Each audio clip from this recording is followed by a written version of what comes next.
బహుశా గ్యారంటీగా ఆయన మాటల్లోనే ఉన్నది, నేను దిగిపోయిన తర్వాత మళ్ళీ వాళ్ళ అధికారంలోకి వస్తారని. 3 సంవత్సరాల తర్వాత లేదా 2.5 సంవత్సరాల తర్వాత ఎక్కువ 3 సంవత్సరాలు అధికారంలో కొనసాగుతూ తర్వాత అధికారంలోకి వచ్చేది రేపటి సూర్యోదయం అంతటి నిక్కచ్చి నిజం కేసీఆర్ గారి నాయకత్వాన తెలంగాణలో మళ్ళా బీఆర్ఎస్ పార్టీ ప్రభుత్వం అధికారంలోకి రావడం. అసలు ఎందుకు కాంగ్రెస్ పార్టీకి నీకు ఓటేస్తారు? నీ భాష చూసా? అనేక సందర్భాల్లో ముఖ్యమంత్రి గారు మాట్లాడినటువంటి మాటలు చూస్తారు. అంటే ఒక ప్రభుత్వాన్ని కానీ ఒక నాయకుడిని కానీ అధికారంలోకి రావడానికి కొన్ని ప్రాతిపదికలు, కొన్ని విషయాలలో ప్రజలు ఆకర్షితులు కావాలి, వాళ్ళ విధానాలను నచ్చాలి. ఏ విషయంలో నువ్వు ప్రజలను మెప్పిస్తా ఉన్నావు? ఆయన భాష విషయంలో బహుశా పాత్రికేయ మిత్రులు కూడా సుదీర్ఘకాలం పాటు అనేక మంది ముఖ్యమంత్రుల భాషని, పరిజ్ఞానాన్ని చూసినటువంటి అనుభవజ్ఞులు మీరు.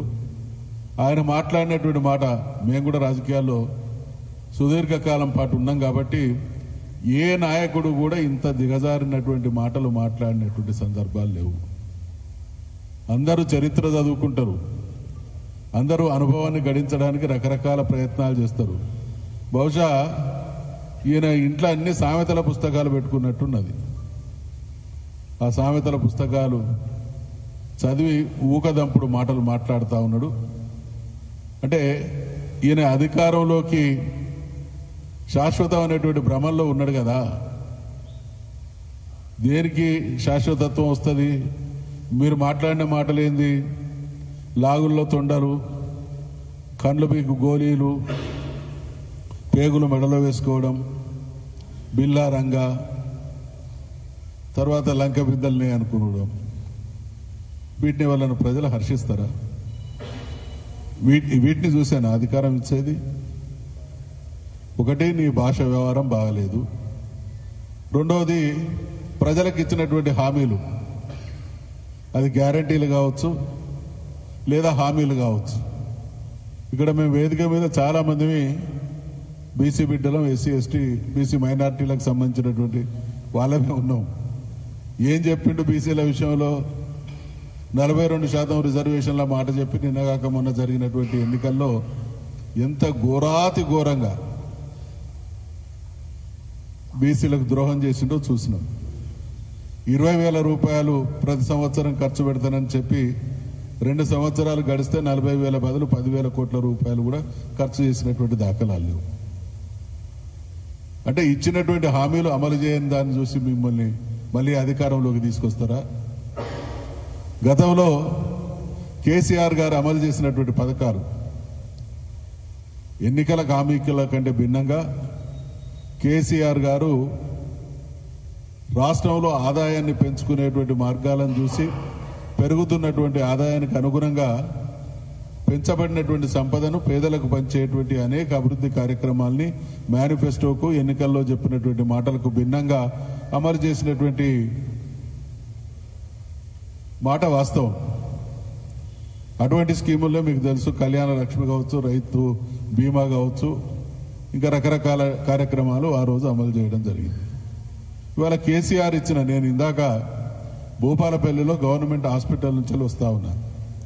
ఆడ ఒకరిద్దరు మాకు తెలిసినటువంటి వాళ్ళు డెలివరీ అయినట్టే వాళ్ళని చూడడానికి పోతే అక్కడ ఉండేటువంటి ఆర్ఎంఓ గారిని అడిగిన, నెలకెన్ని ప్రసూతులు అవుతున్నాయమ్మా గవర్నమెంట్ హాస్పిటల్లో అంటే, రమారమి 200 సార్ 190, 200, 210, యావరేజ్గా 200 అవుతా ఉన్నాయి. మరి కేసీఆర్ కిట్ ఇస్తున్నారా? ఆడపిల్ల పుడితే 13,000 ఇస్తున్నారా? మగపాయి పుడితే 12,000 ఇస్తున్నారంటే అవేవి రావడం లేదు సార్ అంటారు. అయినా మాకు ఓట్లు ఇస్తారు, మేము ప్రజల్ని వంచినా, ద్రోహం తలపెట్టినా, మంచి చేసినటువంటి కేసీఆర్ను రానియరు, ద్రోహం చేసినటువంటి మమ్మల్ని రాణిస్తారనేటువంటి పగటి కళలలో బతుకుతా ఉన్నాడు.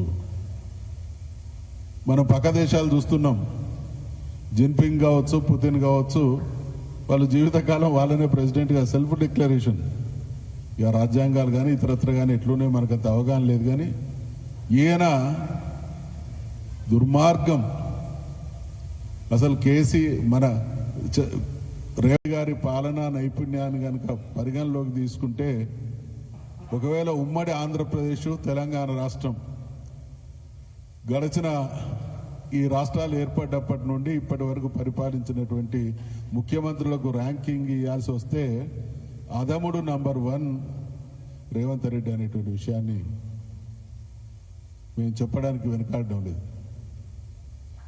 చెప్పిన దానికంటే అద్భుతంగా ఎక్కువ స్కీములు ఇచ్చినటువంటి ఘనత, ఎక్కువ స్కీములు అమలు చేసింది ఎవరు అనంటే కేసీఆర్ అయితే అత్యంత దారుణంగా ఘోరమైనటువంటి వైఫల్యం చెంది ప్రజల్ని మాటలతో మభ్యపెట్టి మసిబూసి మారేడుగాయ చేసేటువంటి విధానాలను అవలంబిస్తూ రకరకాల ప్రయత్నాల ద్వారా ప్రజలను దృష్టి మరల్చేటువంటి ప్రయత్నం చేస్తున్నాడే తప్ప ప్రజలకు ఇచ్చినటువంటి హామీలను అమలు చేసినటువంటి పాపాన పోలేదు.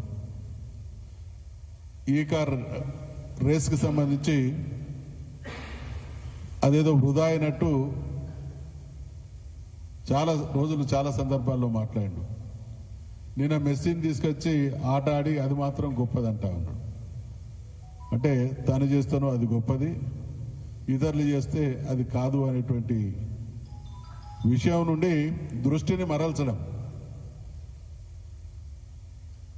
ఎన్నికలు వస్తున్నాయి కాబట్టి, లేదా ప్రజల్లో చీత్కారం ఎదురైతా ఉన్నది కాబట్టి రకరకాల వైఫల్యాల నుండి ప్రజల దృష్టిని మరల్చడానికి ఇన్ని రకాల చిలిపి ప్రయత్నాలు చేసి ఇవాళ ఏమంటాడు, బజార్లో మాట్లాడడం కాదు అసెంబ్లీలో మాట్లాడదాం రా అంటాడు. మీరు ఒక్కసారి రికార్డులను చూస్తే తెలుస్తుంది. కౌన్సిల్లకు వస్తారు, మేము వాళ్ళు బడ్జెట్ సందర్భంగా మాట్లాడినటువంటి స్టేట్మెంట్స్ విషయంలో క్లారిఫికేషన్స్ అడగబోతే కూడా సమాధానం చెప్పకుండా సభను సరడై చేసి వెళ్ళిపోయినటువంటి సందర్భాలు ఉన్నాయి. ఏ ఒక్క విషయంలో కూడా జవాబుదారితనం లేకుండా అన్ని విషయాల్లో ఘోరమైనటువంటి వైఫల్యం చెంది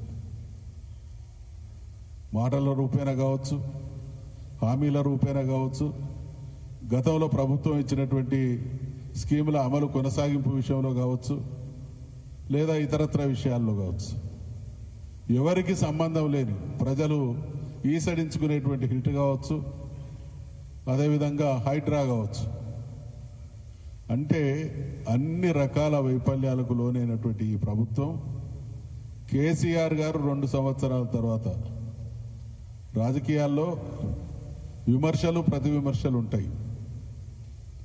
బహుశా నాకున్నటువంటి అవగాహన మేరకు ఒక ప్రభుత్వం అధికారంలోకి వచ్చిన తర్వాత అప్పటి వరకు ముఖ్యమంత్రిగా కొనసాగి ప్రతిపక్ష నాయకుడి బాధ్యతలు చేపట్టినటువంటి ఏ ఒక్కరు కూడా దాదాపు 2 సంవత్సరాల కాలం పాటు అధికారంలోకి వచ్చినటువంటి ప్రభుత్వాన్ని విమర్శించకుండా ఓపిక పట్టినటువంటి సందర్భాలు చాలా తక్కువ.